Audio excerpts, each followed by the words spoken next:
Bonjour, et oui, ça faisait longtemps, j'espère que vous allez bien. Je reprends contact avec vous avec un format où je vais répondre à toutes vos questions. Récemment, j'ai publié un short pour vous demander quelles sont vos questions sur la rhétorique, quels sont les domaines où vous pensez que je peux vous aider. Et c'est ce qu'on va faire dans cette vidéo. J'ai rassemblé les questions qui m'ont semblé les plus pertinentes. J'ai lu toutes les autres comme d'habitude. Et je vais donc essayer de vous aider au maximum. Je ferai peut-être une vidéo un petit peu plus tard pour vous expliquer pourquoi j'ai mis du temps avant de republier sur cette chaîne les questions que je me suis posées sur l'utilité de mon travail. Mais là, dans cette vidéo, je voulais vraiment que ce soit de la formation en rhétorique et donc c'est ce qu'on va faire ensemble. Alors, Mathis me dit que sa demande, c'est de simplifier des propos, concepts complexes pour être compris et convaincre. Alors, pour moi, il y a deux pistes de réponse à ce genre de questions. La première chose, c'est qu'il y a une possibilité du fait que tu ne sois pas compris, qui est simplement que les choses dont tu veux parler ne sont pas encore suffisamment claires pour toi. Tu connais la formule, ce qui se conçoit bien s'énonce clairement et les mots pour le dire viennent aisément, et c'est ça que ça veut dire. Ça veut dire que quand tu sais de quoi tu parles, quand tu as une bonne connaissance du domaine dans lequel tu t'exprimes, eh bien, a priori, ça ne doit pas être trop difficile de te faire comprendre. Donc, premier point à vérifier, est-ce que tu es sûr que les concepts complexes dont tu veux parler, si cette complexité ne viendrait pas du fait que peut-être que c'est pas clair, peut-être que c'est des concepts qui sont mal définis, et une bonne manière de vérifier ça, c'est simplement de commencer peut-être à publier un petit peu sur tes concepts, ou alors d'en parler un petit peu plus avec les autres en leur disant, bah tenez, quand je vous parle de ça, qu'est-ce qui vous semble pas clair? Et donc en répondant à ces questions où les gens demandent de la précision et de la clarté,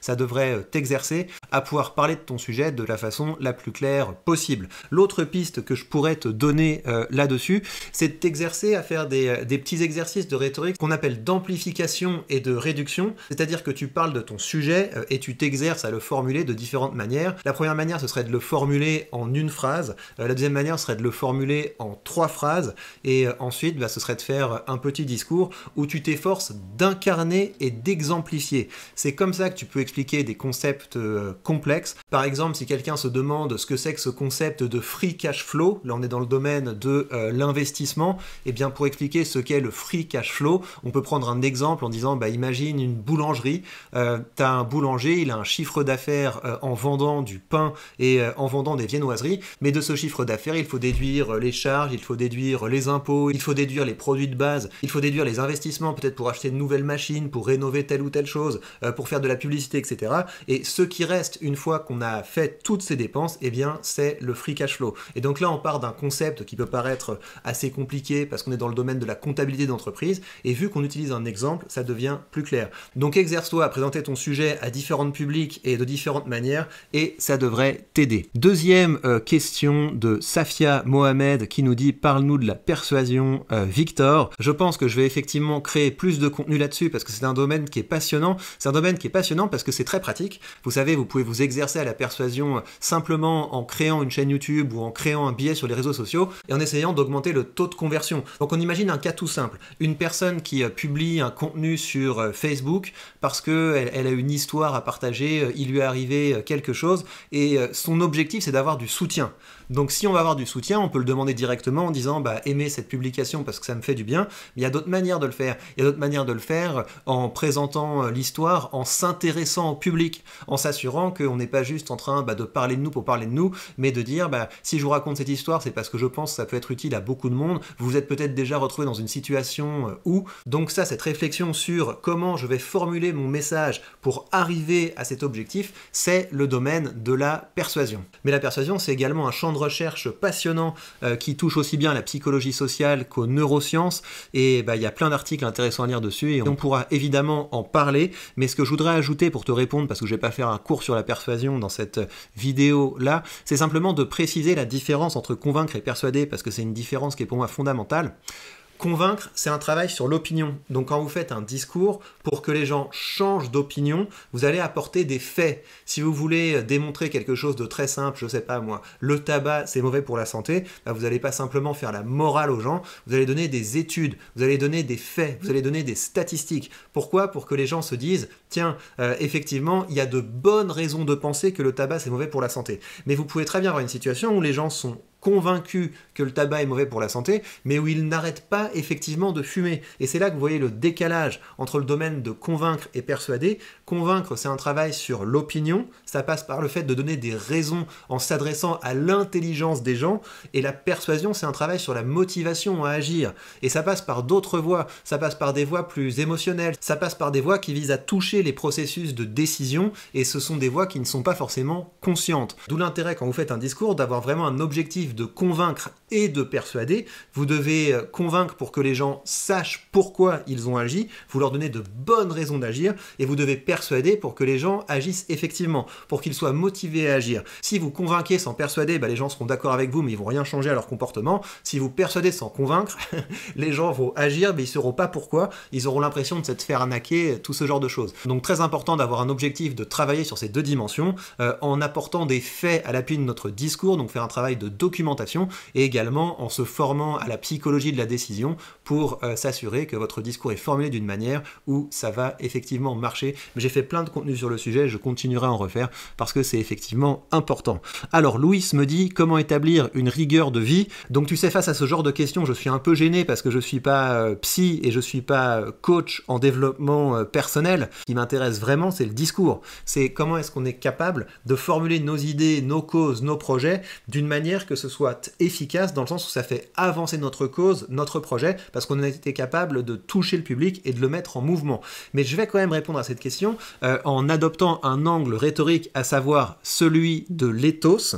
Donc vous devez savoir que pour être persuasif sur le long terme, et de façon générale, pour être une personne de confiance sur le long terme, dans vos discours, vous devez trouver un équilibre entre trois dimensions, à savoir, vous avez ce travail sur la raison, donc le fait qu'on essaie d'apporter des arguments, des preuves, on source nos propos. Vous devez également faire un travail sur le pathos, donc le pathos, ça rejoint ce qu'on a dit sur la persuasion, c'est-à-dire qu'à votre public, vous ne leur proposez pas seulement un parcours intellectuel, vous leur proposez également un parcours émotionnel, où il peut y avoir de la crainte, il peut y avoir de l'enthousiasme, de l'excitation, tout un tas de choses qui font que le corps pourra se mettre en mouvement et pas seulement l'esprit. Mais pour que le discours fonctionne, vous devez également avoir un ethos, et l'ethos, ça correspond à votre caractère. Et je voudrais insister sur le fait que dans ethos, vous avez éthique. Donc tout ça pour dire que c'est pas quelque chose de cosmétique. C'est pas juste ouais, il a mis une chemise, du coup je vais le croire, ou alors il s'est tenu bien droit, il a fait attention à son langage corporel, il a essayé de parler lentement avec une voix grave. Ça c'est cosmétique. Effectivement, ça peut avoir un impact sur le public, mais c'est pas comme ça qu'on se forge un caractère et une réputation. Et donc le conseil que je peux te donner, qui va être utile à la fois pour la dimension discours, mais également pour la dimension rigueur de vie, c'est de faire un travail sur ce que sont tes grandes idées. Et donc une grande idée, qu'est-ce que c'est ? C'est une leçon que tu as apprise de ton expérience, et cette leçon, tu es capable de la partager à la fois en l'incarnant dans un vécu, à savoir, eh bien, je pense que cette notion est très importante et je peux vous raconter le jour où ça m'est apparu. Donc tu es capable d'incarner ta grande idée et tu es également capable de l'enseigner. C'est-à-dire, si vous avez également envie de mettre en pratique ça, si vous avez envie de changer tel ou tel comportement, je pense que ça et ça, ce sont de bonnes étapes. Donc ça, c'est la manière dont tu vas établir tes grands principes, et je te conseille très concrètement d'avoir un Google Doc dans lequel tu rassembles ces grands principes, tu les développes de temps en temps. Je t'expliquerai à quoi ça sert plus concrètement, mais avant je vais te donner un exemple. Par exemple, un de mes grands principes, c'est si tu n'élèves pas ton public, il finira par te rabaisser. Je trouve ça bien également de s'efforcer de formuler ces grands principes avec une figure de style. Tu vois, ici il y a du parallélisme élevé, rabaissé, etc. Et ce grand principe, je pourrais t'en parler des heures, mais un conseil que je peux donner en rapport à ce grand principe, c'est que quand vous créez du contenu, vous devez vous assurer d'avoir un équilibre entre des formats où votre objectif c'est que ça marche, vous avez un objectif d'efficacité, et puis des formats où vous avez l'intérêt à ce que ce soit le plus utile possible. C'est-à-dire que votre public commence à se former, commence à grandir, parce que ça vous permet de créer autour de vous un écosystème qui est plus agréable, qui est plus stimulant intellectuellement. Donc si tu veux, un grand principe comme si tu ne les élèves pas, ils finiront par te rabaisser, c'est vraiment un principe que j'ai incarné, j'en ai d'autres, mais comme l'objectif de cette vidéo, c'est pas de parler de moi, je te dis comment utiliser ces grands principes. L'objectif c'est qu'une fois que tu as tes grands principes, tu les convoques avant de prendre une décision importante, parce que si tu convoques ces grands principes avant de prendre une décision importante, c'est-à-dire tu regardes quels sont tes grands principes, tes lignes rouges, les choses qui sont importantes pour toi, eh bien ça te permettra, une fois que tu as pris ta décision, que ça se passe bien ou mal, de pouvoir expliquer pourquoi tu l'as prise, pourquoi cette décision a été importante pour toi. Et sur le long terme, ça fera de toi une personne inspirante. Pourquoi ? Parce que tu te seras efforcé de mettre en adéquation ta pensée et tes actes. Et ça, pour moi, c'est la plus grande rigueur qu'on puisse avoir, c'est de faire ce qu'on dit et de dire ce qu'on fait. Question suivante. Quelles sont les différentes manières, directes ou indirectes, d'améliorer sa maîtrise rhétorique, avec la possibilité de les classer en fonction de leur efficacité, d'établir une liste aussi exhaustive que possible? Par différentes manières, j'entends apprentissage formel, théorie, analyse de discours célèbres, pratique active, débat, impro-rédaction, ou bien approche indirecte comme la lecture, l'écoute attentive ou l'observation dans la vie quotidienne. Également, quelle est la part de naturel et celle de l'environnement ou de l'éducation dans le développement du talent rhétorique? Ça mériterait une vidéo à part entière, mais je vais te donner quelques pistes là-dessus. Pour ce qui est de la différence entre le culturel et l'environnement, moi ce que je peux te dire, c'est que j'ai enseigné la rhétorique face à des publics très divers, donc à l'université, mais aussi dans des établissements techniques, niveau collège, lycée, même des plus petits. Et quand tu fais un cours de rhétorique, surtout quand tu as un petit peu le temps de t'installer, qu'il y a plusieurs séances, etc., ce que tu remarques, c'est que tu as effectivement des gens qui, plus naturellement, vont être capables, dès le début de l'année, dès les premiers exercices, de te faire des performances qui sont très bien. À côté de ça, il y a des gens qui ont peur, qui sont un petit peu plus encombrés, qui sont timides, qui n'ont pas les codes, qui n'ont pas le vocabulaire, etc. Et ces gens-là, tu vas pas beaucoup les entendre au début. Mais ce qui est intéressant, et ça c'est le travail du prof, évidemment ton travail c'est de motiver tout le monde, que si tout le monde ne part pas du même niveau, tout le monde est engagé dans les différents exercices. Et ce que j'ai remarqué encore et encore, c'est que ceux qui sont bons naturellement, ceux qui ont des facilités, souvent ils stagnent. Ils progressent pas beaucoup, ils progressent moins, parce que quand on ne bute pas sur quelque chose, l'apprentissage ne peut pas se faire. Alors que ceux qui butent, ils comprennent l'intérêt qu'ils ont à se former. Et s'ils sont motivés, ils vont avoir une courbe d'apprentissage bien plus importante. Pour le reste, la meilleure manière d'améliorer sa rhétorique, sans aucune comparaison avec les autres, c'est de commencer à créer du contenu sur un sujet qui t'intéresse et dans lequel tu as envie de devenir plus compétent. Tout le reste, c'est du cosmétique. Tu seras bon en rhétorique si tu es habité par un sujet, si tu es habité par une cause, si tu t'entraînes régulièrement pour devenir meilleur dans ce domaine, et si tu partages régulièrement les choses que tu apprends au fur et à mesure. Et si tu fais ça, tu te formes régulièrement, tu partages régulièrement, et tu as également un objectif de multiplier les types de formats dans lesquels tu t'exprimes. Tu commences par créer du contenu écrit, tu vas faire du contenu vidéo, tu vas faire des lives. Au bout d'un moment, tu vas être un petit peu connu, donc tu vas être invité sur d'autres chaînes YouTube, tu vas être invité dans des podcasts, tu vas être invité dans des conférences peut-être, et c'est comme ça que tu vas progresser en rhétorique. C'est la meilleure manière de faire, encore une fois, le reste c'est cosmétique. Et en plus, l'intérêt si tu fais ça, c'est que tu vas commencer à faire avancer une idée qui est importante pour toi, et tu auras du fond. Parce que les gens qui viennent me voir en me disant j'ai envie d'être plus convaincant, j'ai envie d'être persuasif, j'ai envie que les autres me respectent, etc. Et je leur demande c'est quoi ta cause? C'est quoi ton sujet? C'est quoi ton combat? Et les gens ne savent pas, et là il y a un problème. Parce que les gens ont envie d'être entendus, d'être respectés, alors qu'ils n'ont rien à dire. Ils n'ont même pas fait le travail de base de tout orateur, à savoir se demander mais quel intérêt le public aurait à m'écouter? Qu'est-ce que j'ai à lui apporter? Voilà donc ce que je peux te dire, mais pour tous les autres domaines, on pourrait évidemment classer, faire un truc exhaustif, etc. Mais ça pourrait être l'objet d'une vidéo. Alors, ensuite, on me demande, bonjour Monsieur Ferry, comment rédiger un discours pour un concours d'éloquence? Justement, en ne le rédigeant pas trop. Parce que qui dit concours d'éloquence dit jury, et ceux qui vont gagner, ce seront ceux qui feront passer un bon moment au jury. Parce que le jury est là, il voit passer une série de discours, et si tu as un discours qui est extrêmement bien rédigé, mais du coup, soit tu es en train de le lire, soit tu es en train de te concentrer pour essayer de te rappeler telle ou telle phrase, tu peux pas créer une bonne connexion avec le public. Donc moi, la manière dont je le préparerais, ce serait de commencer par rédiger, et puis ensuite, voir de plus en plus ton discours comme un squelette. C'est-à-dire dans ce squelette, tu as plus des points que des phrases. Tu as différents points par lesquels tu veux passer, et au fur et à mesure de t'entraîner, tu seras capable de mémoriser les points importants, donc venir le jour du concours avec des points et pas avec un texte Par contre, je te conseille de rédiger certaines punchlines. Je te conseille de rédiger et d'apprendre certaines phrases choc au début, à la conclusion et à la conclusion de tes différentes parties pour pouvoir faire un impact sur le public, pour qu'on sente que c'est pas du freestyle, que c'est pas de l'impro, parce que c'est un petit peu désagréable aussi. Hein. T'as un concours d'éloquence et puis t'as une personne qui est hyper à l'aise, mais le discours part dans tous les sens, etc. Et puis il a un langage qui est trop familier, alors que qui dit éloquence dit un petit peu travail sur le style. Donc des points pour toujours garder le rythme, et puis en plus c'est timé, hein. Donc il faut pas faire un discours qui est trop long, qui sort des cordes, et puis par ailleurs quelques petits morceaux de bravoure que tu auras rédigés et que tu auras bien intégrés. Alors L'Oréal qui me dit ce serait génial si tu pouvais analyser des vidéos pour nous montrer comment captiver les gens, rythme, storytelling, suspense, et rendre nos contenus clairs et percutants pour du contenu pédagogique. Comment la rhétorique peut-elle nous aider à y parvenir? Alors c'est comme ça, effectivement c'est une bonne idée de travailler, mais ça c'est un travail que tu peux faire tout seul.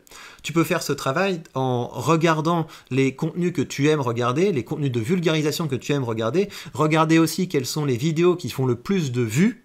Et puis, une fois de temps en temps, dans tes vidéos, tu isoles une de ces techniques. Tu te dis, tiens, il a fait ça à tel moment, bah, je vais le faire, je vais le mettre en pratique dans ma prochaine vidéo. Et c'est comme ça que tu vas t'améliorer. C'est en repérant des choses où tu te dis, tiens, ça c'est intéressant. Là, il y a un petit effet. Et en faisant ça, bah, tu vas aiguiser ton regard sur ce qui marche, ce qui est par ailleurs la définition même de la rhétorique selon Aristote. Aristote te dit, la rhétorique, c'est une capacité à observer ce qui, dans différents contextes, est propre à persuader. Donc, tu vas aiguiser cet œil en regardant le contenu qui te plaît et le contenu qui marche.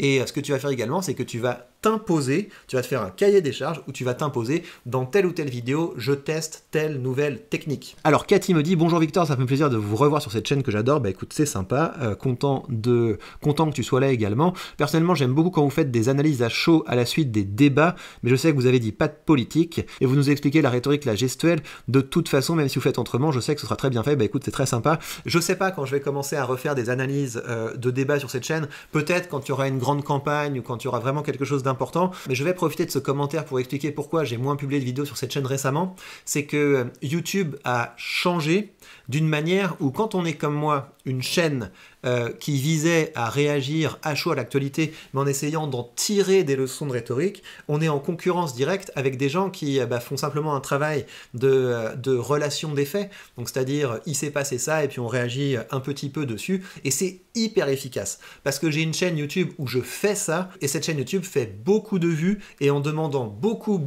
moins d'efforts que les efforts que je mets sur cette chaîne. Et donc c'est pour ça qu'en voulant faire des analyses de débats avec un objectif que ça marche, avec un objectif que ça fasse le plus de vues possible, et le risque, c'est de consacrer beaucoup de temps sur quelque chose qui ne va pas marcher, ou alors de faire des analyses un peu bâclées parce qu'on a cet impératif de le publier vite, et là, dans l'immédiat, j'ai pas envie de faire ça. Donc peut-être que je vais retrouver le plaisir de faire ça, mais là, mon objectif, ça va être de vous apporter un maximum de valeur, donc on va vraiment se recentrer sur des contenus pédagogiques. Donc je vous invite évidemment, sous cette vidéo, à me dire quels sont les domaines que vous voulez que je développe dans le domaine de la rhétorique, mais aussi quels sont les enjeux, les difficultés que vous avez et sur lesquels je pourrais vous aider. Et on va repartir de ça, on va repartir de cette matière, et puis au fur et à mesure, on va voir ce que ça va donner en termes de format. Donc je ferme pas la porte aux analyses de discours à chaud, mais ce sera pas immédiatement. Peut-être que je le reprendrai, mais immédiatement, il faut qu'on se refocalise sur l'apprentissage de votre compétence rhétorique.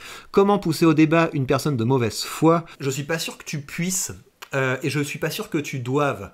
Tu sais, parce que... Alors déjà, la première chose, c'est que quand on dit une personne de mauvaise foi, ça peut être aussi une personne qui est pas d'accord avec toi. Simplement une personne qui est pas d'accord avec toi ou qui a d'autres intérêts que toi. Dans ce cas-là, tu te dis, ouais, elle est de mauvaise foi parce que j'ai la vérité. On va exclure cette hypothèse et on va partir du principe que tu es vraiment qualifié sur un sujet et que tu as envie d'en débattre avec une personne. Je pense que tu perdrais moins de temps à simplement essayer de parler de ton sujet, de parler de tes arguments à des personnes qui sont neutres, qui ne savent pas encore, et donc tes arguments pourront avoir du poids dans leur processus de décision, mais également à des personnes qui sont déjà d'accord avec toi, mais qui sont simplement d'accord avec toi par, disons, c'est leurs valeurs, c'est leurs intuitions, c'est leur personnalité. Eh bien, c'est très utile de donner à ces gens des arguments qu'ils pourront eux-mêmes réutiliser, et donc pour moi, c'est comme ça qu'on fait avancer une cause. C'est pas en perdant du temps dans des dialogues de sourds avec des personnes qui de toute façon n'ont pas intérêt à être convaincu par toi, alors que si tu diffuses tes idées largement, et ben tu vas changer d'autres personnes en émissaires des idées que tu trouves juste belles et utiles. Mais imaginons, pour répondre plus précisément à ta demande, que tu veux vraiment discuter avec une personne, bah justement tu discutes. Tu discutes au lieu de débattre, plutôt que d'essayer, bah voilà, ton opinion c'est à côté de la plaque, voilà pourquoi. Tu invites la personne à exposer son opinion, tu essaies de comprendre les bonnes raisons qu'elle a de penser ce qu'elle pense, et puis toi tu peux exposer les raisons que tu as de penser ce que tu penses en évitant la confrontation. Fais plutôt un travail d'exploration de son opinion, tu essaies de l'inviter à avoir envie d'explorer ton opinion à toi, et comme ça bah, tu auras la possibilité de faire quelque chose d'un peu plus constructif. Donc Youssef qui me demande comment structurer son discours, des techniques pour l'improvisation.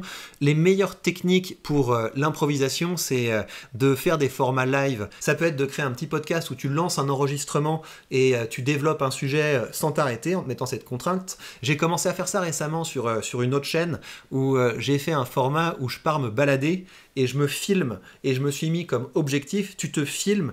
Quoi qu'il arrive, tu fais en une prise et tu publies le résultat à l'arrivée. Donc ça, c'est un très bon exercice de l'improvisation. Les formats live aussi, les formats où tu es en live avec le public, bah là, tu peux pas faire une pause en disant bah, effacer ce que j'ai dit, je reprends, etc. Là, tu es obligé de toujours apprendre à te rattraper.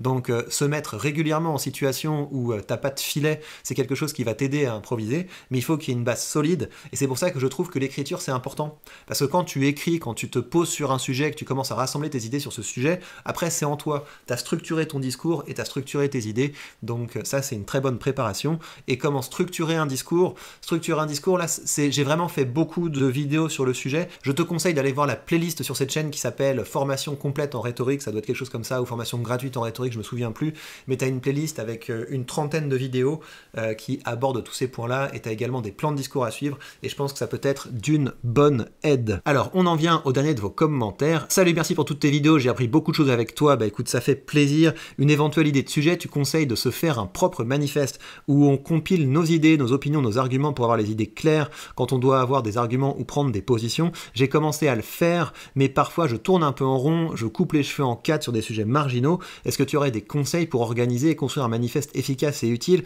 Ouais, le meilleur conseil que je puisse te donner, c'est d'alterner entre des moments où tu travailles sur ton manifeste et des moments où tu partages tes idées. Le manifeste, c'est juste effectivement une manière de savoir où tu veux aller, quel est ton objectif, mais il ne faut pas être tout seul à parler avec soi-même. Donc il faut créer du contenu. Il faut créer du contenu, pas seulement avec cet objectif de je vais évangéliser les gens, mais en gardant toujours en ligne de mire cette notion de qu'est-ce que je vais apporter à mon public. Quand tu fais un manifeste, c'est parce que tu as identifié un problème, parce que tu as des bonnes raisons de considérer que c'est un problème, et que ce problème, ça affecte les gens, que ça les empêche d'être pleinement heureux, d'être pleinement en sécurité, d'être pleinement riche, d'être pleinement épanoui, enfin tout ce genre de choses. Donc il faut qu'un manifeste soit quelque chose qui passe du global, tu vois. Je pense que le problème général de notre époque, c'est ça, mais également avoir une vision claire de comment ça affecte les gens et de comment on peut aider les gens à aller mieux. Concrètement, qu'est-ce que tu peux conseiller, proposer au public là, maintenant, tout de suite, pour, face à tel problème,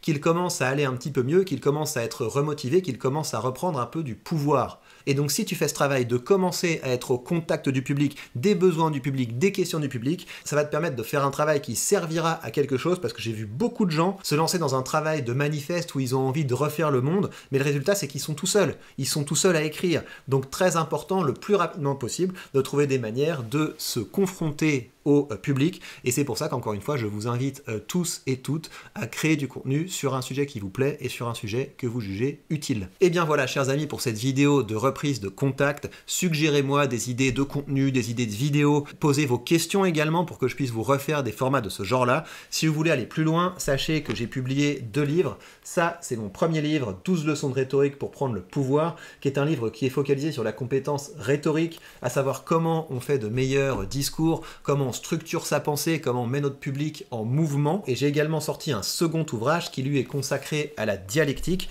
à savoir une fois qu'on a commencé à faire rayonner nos idées et que ces idées sont attaquées, comment faire pour les défendre de la meilleure manière possible. Comme d'habitude, vous avez les liens pertinents sous cette vidéo et je vous dis à très bientôt, j'espère, pour de prochains contenus.